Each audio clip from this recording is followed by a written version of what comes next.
இன்றைய விரைவு செய்திகள். இந்த நாடு ஒரு சட்டத்துக்குள் தான் இருக்கிறதா அல்லது ஒரு சட்டத்தின் வரையறைக்குள் தான் நடைபெற்று செல்லுகிறதா என்பதையும் நான் இந்த உயர்ந்த சபையிலே கேட்க விரும்புகிறேன். இலங்கையில் நடந்த படுகொலைகளுக்கு இதுவரை நீதி வழங்கப்படவில்லை. இங்கு நீதி செத்துவிட்டது. போலீஸ் அராஜகம் தலைவிரித்தாடுகின்றது. போலீஸ் உத்தியோகத்தர் ஒருவர் சாதாரண பொதுமகன் ஒருவரை வாளால் வெட்டும் கொடூர வீடியோ காட்சி வெளியாகியுள்ளது. இவ்வாறு இலங்கை தமிழரசு கட்சியின் நாடாளுமன்ற உறுப்பினர் சிவஞானம் ஸ்ரீதரன் தெரிவித்தார். போலீஸ் உத்தியோகத்தர் சாதாரண பொதுமகனை வாளால் வெட்டுகிறார். வேலியே யாழ்ப்பாணத்தில் பயிரை மேய்ந்து கொண்டிருக்கிறது. இதுதான் போலீஸ் அதிகாரம், போலீஸ் அராஜகம், போலீசுடைய நிலை இதுதான் இங்கே நடைபெற்றுக் கொண்டிருக்கிறது.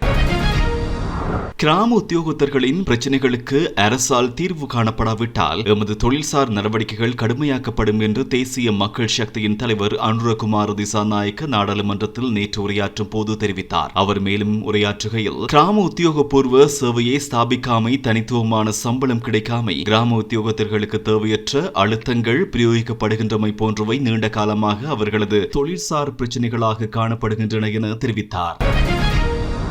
அரசாங்கத்தின் மதிப்பீட்டு பெறுமதிக்கு உட்பட்டே தனியார் துறையின் முதலீடுகளுக்காக அரசு நிறுவனங்கள் வழங்கப்படும் எனவும், மதிப்பிடப்பட்ட தொகைகளுக்கு குறைவான தனியார் முதலீடுகளுக்கு அரசு நிறுவனங்களை வழங்க வேண்டாம் எனவும் ஜனாதிபதி ரணில் விக்ரமசிங்க பணிப்புரை விடுத்துள்ளதாக அமைச்சர் அருந்திக பெர்னாண்டோ தெரிவித்தார்.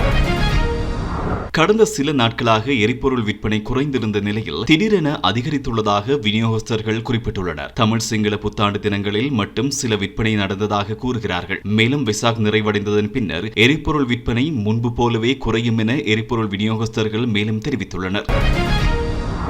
நாட்டை பொறுப்பேற்ற பின்னர் நாட்டின் பொருளாதாரத்தை வலுப்படுத்துவதே எனது முதல் பணியாக இருந்தது எனவும், எதிர்வரும் 4-5 வருடங்களில் நாட்டின் பொருளாதாரத்திற்கு எடுக்கப்பட வேண்டிய தீர்மானங்களை விரைவாக எடுக்க வேண்டியிருக்கிறது என்றும் ஜனாதிபதி ரணில் விக்ரமசிங்க இலங்கை முன்னாள் படை வீரர்கள் சங்கத்தின் தலைமையக வளாகத்தை திறந்து வைக்கும் நிகழ்வில் குறிப்பிட்டார்.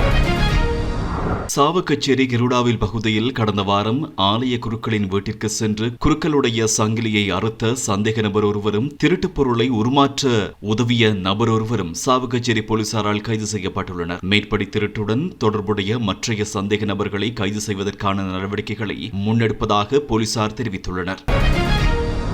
வரலாற்று சிறப்புமிக்க மன்னார் திரு கேதீஸ்வர ஆலய வருடாந்த மகோத்சவம் கடந்த 13ஆம் தேதி கொடியேற்றத்துடன் ஆரம்பமாகி நேற்று புதன்கிழமை காலை தீர்த்த உற்சவம் சிறப்பாக இடம்பெற்றது. ஆயிரக்கணக்கான பக்தடியார்கள் கலந்து கொண்டனர். அதன் பின்னர் நேற்றிரவு கொடியிறக்கம் இடம்பெற்றது. 2024ஆம் ஆண்டிற்கான தரம் 5 புலமை பரிசில் பரீட்சைக்கு ஆன்லைன் முறையூடாக விண்ணப்பங்களை கோரும் நடவடிக்கை ஆரம்பிக்கப்பட உள்ளது. இதற்கிணங்க எதிர்வரும் 27ஆம் தேதி முதல் ஜூன் 14ஆம் தேதி நள்ளிரவு 12 மணி வரை விண்ணப்பங்களை அனுப்ப முடியும் என பரீட்சைகள் திணைக்களம் தெரிவித்துள்ளது.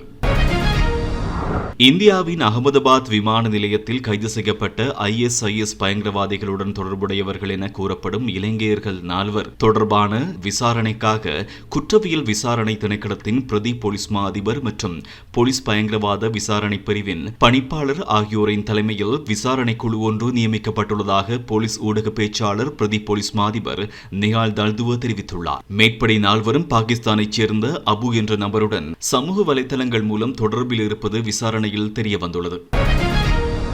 கொக்கைன் போதைப்பொருள் தொகையுடன் பிலிப்பைன்ஸ் பெண் ஒருவர் கட்டுநாயக்க சர்வதேச விமான நிலையத்தில் வைத்து கைது செய்யப்பட்டுள்ளார். விமான நிலைய சுங்க பிரிவினரால் கைது செய்யப்பட்ட போது அவரிடம் இருந்த 2 கிலோ 851 கிராம் கொக்கைன் கண்டுபிடிக்கப்பட்டது. இந்த கொக்கைன் தொகையின் பெறுமதி 200 மில்லியன் ரூபாவுக்கும் அதிகமாகும் என சுங்க திணைக்களம் தெரிவித்துள்ளது. செய்திகளை தொடர்ந்து தெரிந்து கொள்ள முரசு டிஜிட்டல் இணைந்திருங்கள்.